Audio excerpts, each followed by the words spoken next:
इंसान की अच्छाई पर सब खामोश रहते हैं, चर्चा अगर उसकी बुराई पर हो तो गूंगे भी बोल पड़ते हैं। जी हाँ दोस्तों, नमस्कार, जय माता दी, जय श्री राम, जय श्री राधे कृष्णा। मैं संदीप हूँ, आप सभी का स्वागत करता हूँ आपके अपने चैनल में। प्रिय मीन राशि वालों, राहु का आपके घर में प्रवेश आपकी राशि के जातक एवं जातिकाओं पर कौन सा प्रभाव इसका पड़ने वाला है, आज के इस कार्यक्रम में हम चर्चा करने वाले हैं। क्योंकि राहु मेष राशि से निकल करके मीन राशि में गोचर कर चुके हैं।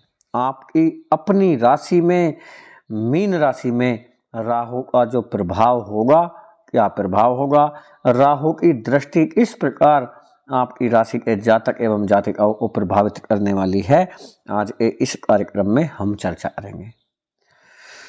मेरे प्यारे दोस्तों, वीडियो ग्रह नक्षत्रों के आधार पर पंचांग का पूर्ण विश्लेषण करके बनाया गया है और इस तरह की वीडियो गहन अध्ययन करने के उपरांत, कड़ी छानबीन करने के उपरांत हम आपके लिए एक वीडियो बना पाते हैं। बस आपसे यही निवेदन करते हैं कि आप वीडियो को बिना काटे, बिना स्किप करे पूरा देखें, क्योंकि इस वीडियो में दी गई जानकारी के आधार पर आप अपने जीवन में बहुत बड़े परिवर्तन कर सकते हैं और हमें बड़ी खुशी होगी जब आप अपने जीवन में परिवर्तन कर लेंगे। आपके जीवन में ढेर सारी खुशियां आपको मिलनी प्रारंभ हो जाएंगी। प्रिय दोस्तों, यह वीडियो चंद्र राशि पर आधारित होगा। आप चाहें तो इसे नाम राशि अथवा लग्न के आधार पर भी देख सकते हैं। चलिए, समय बर्बाद न करते हुए वीडियो प्रारंभ करने से पहले एक रिक्वेस्ट करते हैं। यदि आपकी राशि मीन नहीं है, हो सकता है आपके घर परिवार के किसी भी सदस्य की राशि मीन हो, आपके किसी चाहने वाले या किसी खास मित्र की राशि मीन है, तो आप यह वीडियो अवश्य ही देखिएगा और साथ में अपने फैमिली मित्रों को भी शेयर करें। और वीडियो प्रारंभ करने से पहले हम उन सभी मित्रों को ढेर सारी बधाई और शुभकामनाएं देना चाहेंगे जिनका आज जन्मदिवस या मैरिज एनिवर्सरी है, तो आपको ढेर सारी बधाई और शुभकामनाएं। चलिए दोस्तों, करते हैं वीडियो को प्रारंभ और जान लेते हैं कि राहु का आपके घर में प्रवेश किस प्रकार प्रभावशाली रहेगा। हो क्या रहा है कि राहु मेष राशि में गोचर कर रहे थे, जो कि आपका धन भाव होता है। राहु आपके धन भाव से निकल करके आपके अपने घर, अपनी राशि, आपके लग्न में गोचर कर चुके हैं और राहु का लग्न में रहना यह आपके लिए कुछ चुनौतीपूर्ण तो रहेगा ही, लेकिन आपके लिए लाभ के अवसर भी मिलने प्रारंभ हो जाएंगे। जैसे कि आपको बता दें कि आपका धन भाव सुरक्षित हो चुका है। अचानक से धन की प्राप्ति होना, बैंक बैलेंस बढ़ जाना, तो यह आपको लाभ की संभावनाएं बनेंगी। आपका लाभ बढ़ता हुआ नजर आएगा। रुका हुआ पैसा कहीं था, आपका पैसा फंस चुका था सरकार के पास, मित्रों के पास, या हो सकता है किसी परिचित लोगों के लिए आपने दिया हुआ हो, तो आपका पैतृक संपत्ति हो सकती है या आपकी संपत्ति कोई बिक्री हुई है, उसका पैसा डूबा हुआ, आपका जितना भी पैसा अटका हुआ था वह सब निकलना प्रारंभ हो जाएगा। क्योंकि राहु जो आपके धन भाव में बैठ करके आपके धन की हानि पहुंचा रहे थे, उससे आप बच पाएंगे। यानी आपका बैंक बैलेंस बढ़ता हुआ यहां पर दिखेगा।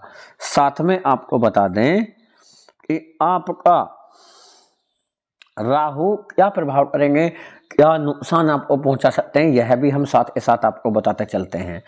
दोस्तों, आपको बता दें, राहु आपके लग्न में गोचर कर रहे हैं। लग्न में राहु का गोचर आपके थोड़ा सोचने के तरीके को बदलने का प्रयास कर सकते हैं।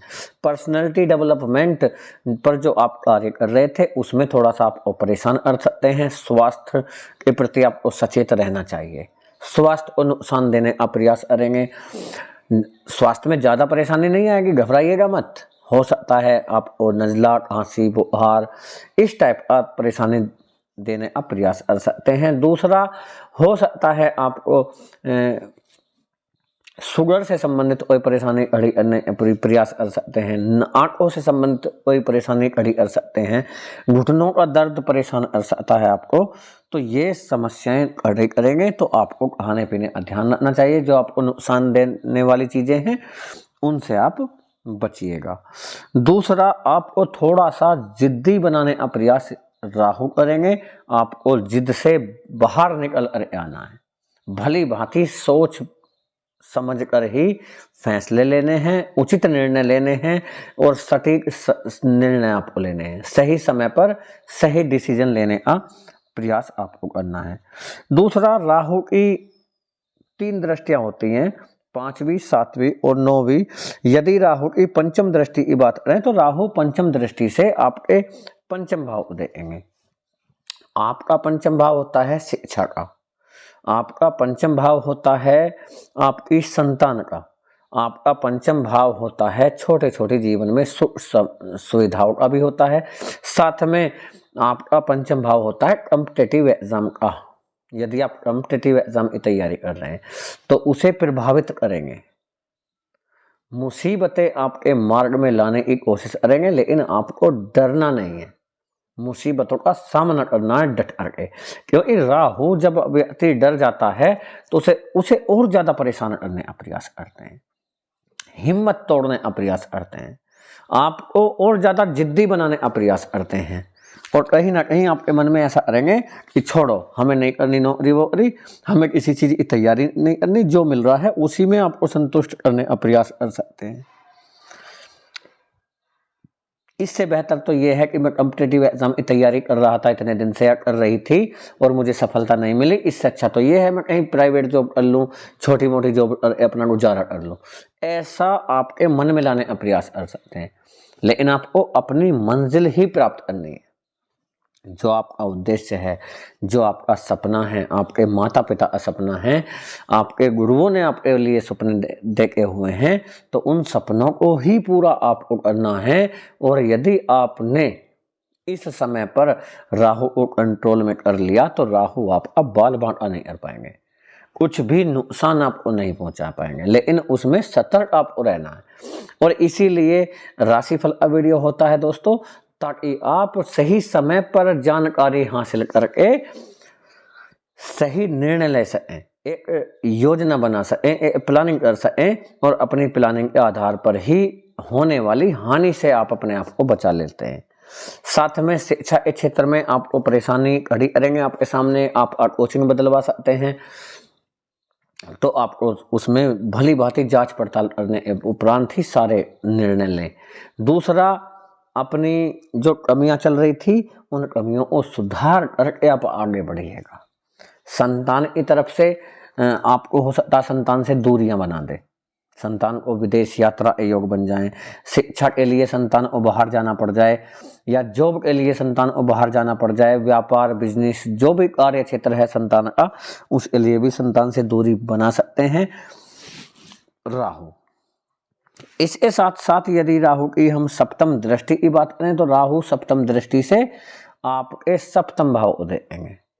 आपका सप्तम भाव होता है दाम्पत्य जीवन का, वैवाहिक जीवन का होता है, यानी कि आपके मैरिड लाइफ का होता है।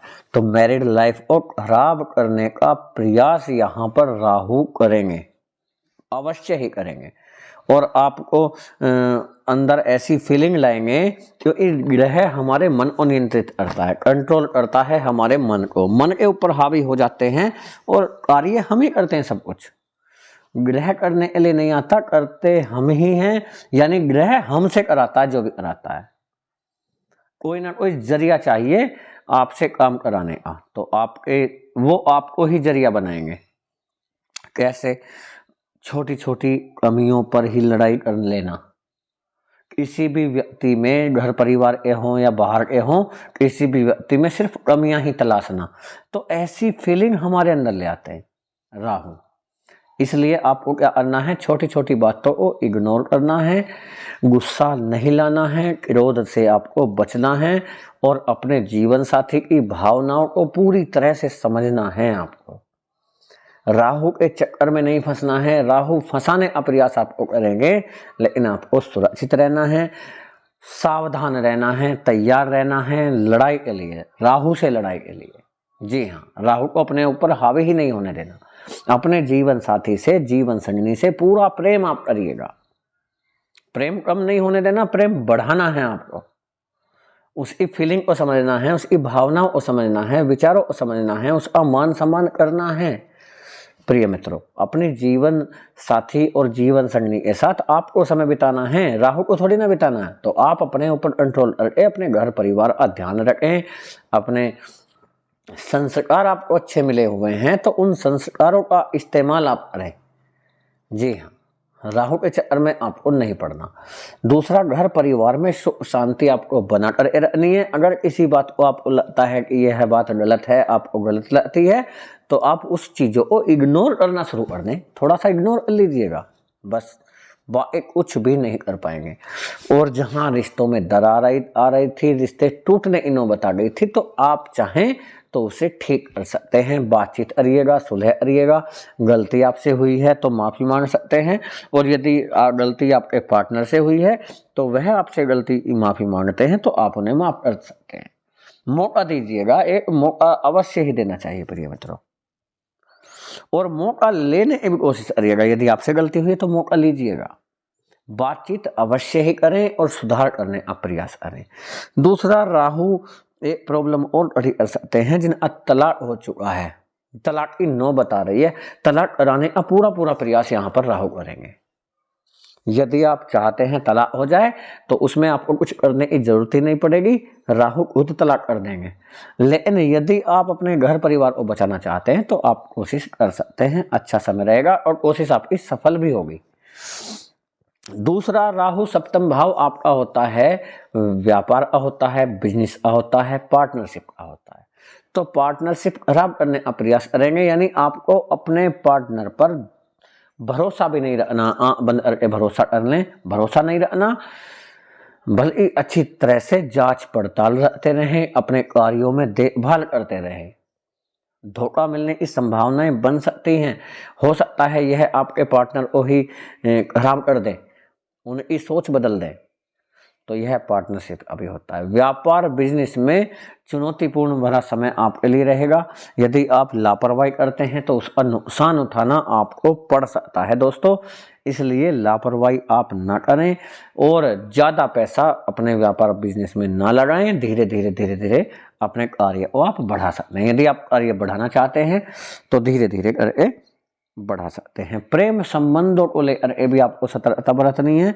शक की स्थिति पैदा कर सकता है राहु, और घर परिवार के खिलाफ भी आपको जाना पड़ सकता है। घर परिवार का सहयोग आपको न के बराबर मिलने वाला होगा। यह आपके लिए थोड़ा चुनौतीपूर्ण रहेगा, राहु का आपके घर में प्रवेश करना। इसके साथ साथ राहु की नवी दृष्टि भी कार्य करती है प्रिय मित्रों। 5, 7 और 9 ये 3 दृष्टियां ग्रह की होती हैं। और नवी दृष्टि की बात करें तो नवी दृष्टि से राहु आपके भाग्य को देंगे।